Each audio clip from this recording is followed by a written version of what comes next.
Halo, sore ini aku akan membahas tentang permasalahan yang dialami orang tua, khususnya dalam segi kekerasan terhadap anak. Faktor kekerasan terhadap anak itu ada dua faktor, faktor internal dan faktor eksternal. Faktor internalnya dari keluarga dekat si anak. Kalau faktor eksternalnya bisa dari teman sebaya, orang tidak dikenal, dan orang di sekitar lingkungan atau sekolah. Banyak sekali kekerasan terhadap anak di dunia ini. Bukan hanya kekerasan fisik, dipukul, yaitu kekerasan, ya. Tapi kekerasan mental. Kalau bullying itu yang kena apa? Mental. Itu juga termasuk ke dalam kekerasan. Banyak sekali. Terus kalau faktor internalnya apa aja tuh? Faktor internalnya bisa dari orang tua, ya pengalaman orang tuanya yang kurang.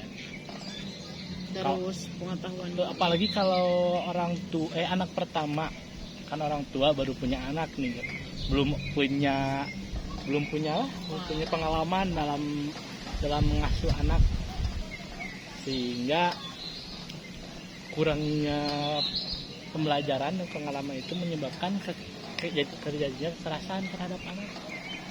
Bisa juga faktor mental dari orang tuanya tidak bisa mengontrol emosi, suka main buku atau mendidik anak dengan kekerasan itu lebih simpel gitu. Anak berbuat apa gitu, nangis atau apa, kalau dibentak langsung diem gitu. Tapi itu berpengaruh ke mentalnya, jadi anaknya menjadi pendiam, nantinya itu jadi down, dan lebih jeleknya itu bisa teringat oleh anak bahwa itu menjadi suatu pembelajaran. Kalau faktor eksternal dari lingkungan, dari teman sebaya, ya awalnya bercanda ya kali, kalau anak yang masih kecil mah saling pukul itu ya kalau anak masih kecil mah masih sedikit agak diwajar gitu ya.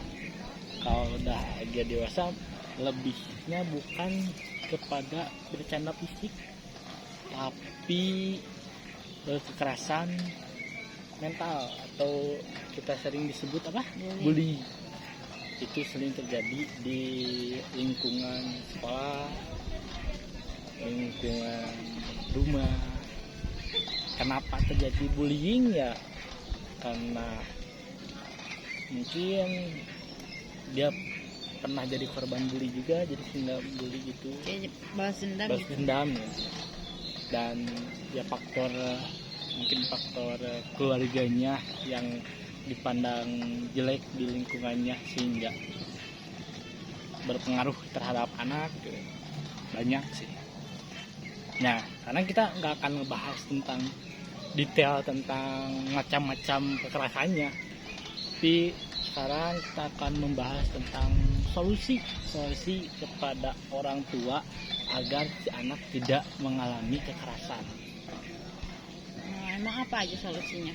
Solusinya dari faktor internal dulu ya, karena faktor internal itu faktor yang paling dekat kepada anaknya. Sebenarnya kalau kekerasan di keluarga itu mengakibatkan anak itu lebih mengingatnya gitu, akan lebih takut, sehingga diusahakan mungkin tidak mengalami kekerasan dalam keluarga terhadap anak. Ya metodenya ini solusinya. Kalau satu itu kenapa dulu kekerasannya diakibatkan oleh apa?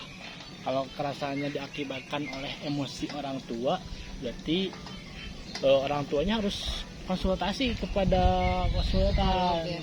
psikolog, apakah ada tekanan kelainan mental, tekanan apa ya, kita kan nggak tahu ya. Kenapa juga emosi berlebihan sehingga anak menjadi bahan pelampiasan emosi. Terus apa lagi? Keduanya itu ya pola asuhnya juga harus Jadi baik. harus belajar Ya, parenting ya. harus belajar parenting. Jadi kan ya sih anak kalau lagi nakal, kalau lagi apa dibentak langsung diem gitu kan. Tapi itu berpengaruh kepada psikolog anaknya. Itu juga termasuk kekerasan terhadap anak. Selain Ya. itu apa lagi? Selain itu mungkin sih banyak. Kalau di faktor internal kita lebih mendekatkan anak, lebih tahu gitu gimana anak disebut maunya, jadi lebih dekat gitu terhadap anaknya, sehingga anak bisa terbuka kepada kita. Terus kan mungkin orang tua juga ada yang misalkan karena faktor ekonomi mereka lebih rentan ngelakuin kekerasan terhadap anak. Terus solusinya harus gimana? Solusi dari faktor ekonomi ya. Nah, ya kita sering kan melihat anak dijadikan Gelandangan gitu kan? Itu kan anak, sama aja jadi kekerasan terhadap anak. merenggut masa kecil anak ya. Ya berarti itu kita harus mengedukasi orang tua di era sekarang gitu. Jadi gimana sih pola asuh anak, memperlakukan anak. Kita juga selaku masyarakat harus melihat gitu anak itu kenapa, kalau faktor ekonomi orang tua yang jelek jadi anaknya gitu, kita harus bantu orang tuanya, kita mengedukasi orang tuanya gitu. Jadi membuat orang tua baik itu terkadang perlu bantuan dari orang lain, dari faktor-faktor eksternal lainnya. Kalau di faktor eksternalnya kerasanya mungkin kita harus lebih memperhatikan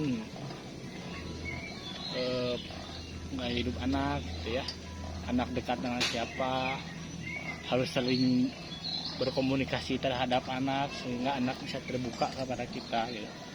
Jadi kalau anak itu kan seringnya kalau udah disakiti, kalau udah diancam sama orangnya, kadang jarang ngobrol juga sama orang tuanya.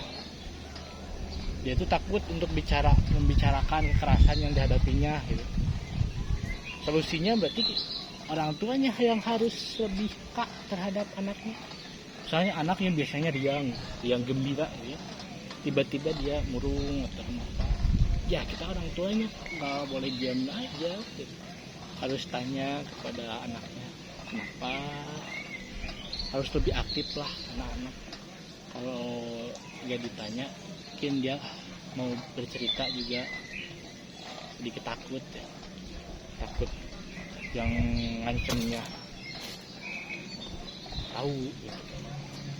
Pernah dirasain juga. Ya mungkin dari faktor eksternal sama internal yang bisa saya sampaikan cuma segitu yang saya paham, yang saya pelajari.